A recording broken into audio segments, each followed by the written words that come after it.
Ich bin die Sabrina Czakmakli und ich starte bei den Olympischen Winterspielen in Peking in der Disziplin Ski Halfpipe.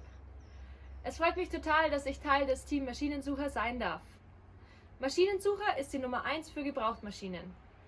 Auch ich kämpfe jeden Tag dafür, dass ich die Nummer 1 in meiner Sportart werden kann.